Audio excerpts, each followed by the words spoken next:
Hazrat Abdullah bin Basr said, "We finished the prayer at the time when we uttered tasbih."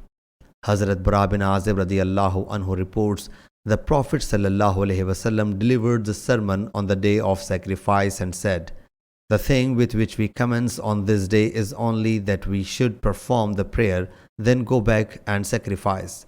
Whosoever does so finds our practice, and whosoever sacrifices before the prayer, it is just flesh that he has prepared for his family very early. It has nothing to do with sacrifice."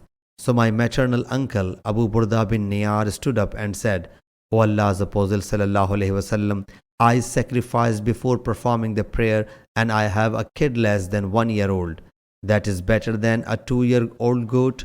He sallallahu alaihi wasallam said, "Sacrifice it and live off that one.